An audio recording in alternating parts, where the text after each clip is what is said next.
The three sisters arrived on the frontier with hope stitched into their wedding dresses and fear buried deep in their chests. They had been raised to believe that marriage was salvation, that crossing the endless plains with settler husbands would give them safety, land, and a future brighter than the poverty they had known. Instead, the prairie greeted them with cold winds, isolation, and men who treated them not as wives but as burdens. Clara, the eldest, had eyes that once shone with confidence, but months of cruelty dimmed them.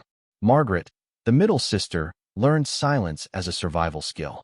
And Eliza, the youngest, barely 19, still flinched at raised voices, clinging to the belief that kindness might someday be earned if she worked harder.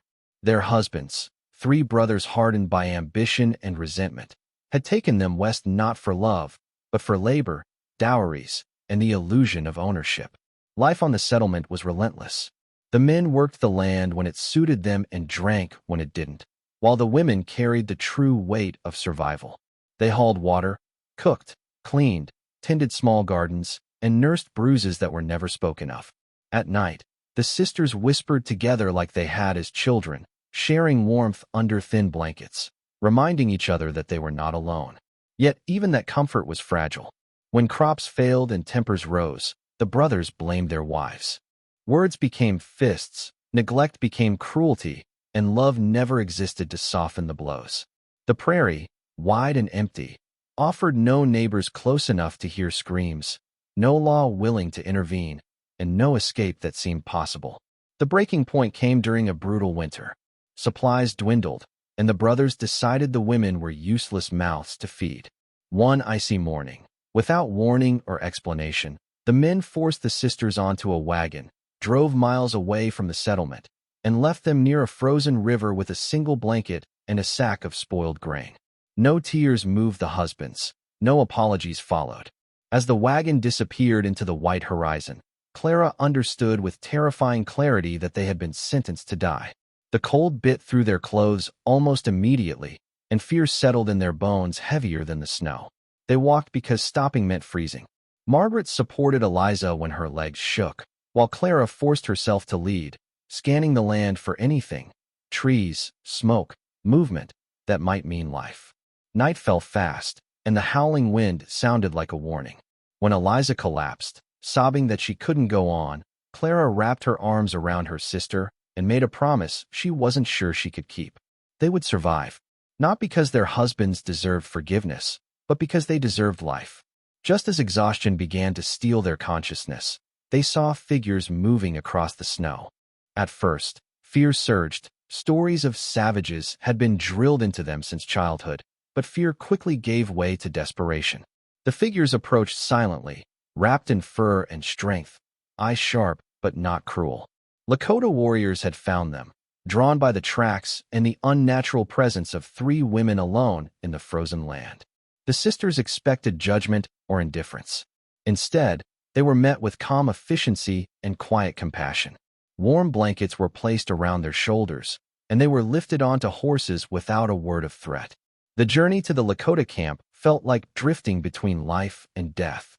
Fires glowed like stars against the night, and women came forward with hot broth, careful hands, and eyes filled with curiosity rather than hostility. No one asked why they had been abandoned. No one blamed them.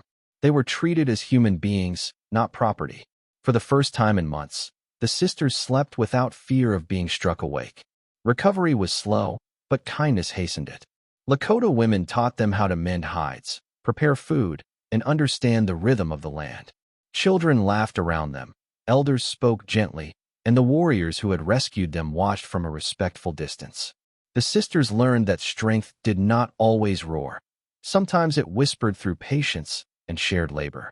The lies they had been told about the Lakota people unraveled day by day, replaced by truth born of lived experience. Clara noticed one warrior in particular, a man named Wakasa, whose presence was steady and thoughtful. He spoke little but listened deeply, treating her words as worthy of attention. Margaret found comfort with a healer who taught her the language of plants and wounds, helping her rediscover her own quiet power. Eliza, once so frightened, laughed freely with a young warrior whose humor and gentleness reminded her that joy was not something to be earned through suffering. The seasons turned, and the sisters faced a choice. They could attempt to return east, risking the same world that had failed them, or remain with the people who had given them life when their own husbands had cast them aside. The decision was not made in fear, but in clarity. They chose to stay, not as captives, not as burdens, but as women who had found respect. Marriage came later, not as a transaction, but as a union of choice. The ceremonies were simple and profound, rooted in tradition and mutual consent. Clara stood tall beside Wakasa, knowing she was seen not for what she could provide, but for who she was. Margaret's marriage was quiet, built on shared purpose and deep understanding. Eliza's laughter rang through the camp as she stepped into a future she had once believed impossible. None of them were owned. They were partnered. News of the abandoned sisters eventually reached the settlers, carried on bitter tongues and half-told truths. The brothers never came to reclaim what they had thrown away. Perhaps they feared retaliation, or perhaps guilt finally found them. It did not matter. The sisters had moved beyond them. They learned new ways of living, loving, and belonging, raising children who knew both resilience and tenderness, teaching them that cruelty was not strength and that survival could be rooted in compassion. Years later, when the prairie winds blew cold again, the sisters would sit together by the fire, remembering the night they were left to die and the warriors who chose to save them. They did not romanticize their suffering, but they honored the path that led them to freedom. Their story became one of quiet legend, a reminder that sometimes salvation comes from those we are taught to fear, and sometimes the bravest thing a woman can do is refuse to perish where she is not loved. If this story moved you, if you believe in resilience, second chances, and unexpected humanity, don't forget to support the channel by subscribing and sharing. More powerful frontier stories like this are waiting to be told, and your support helps keep them alive.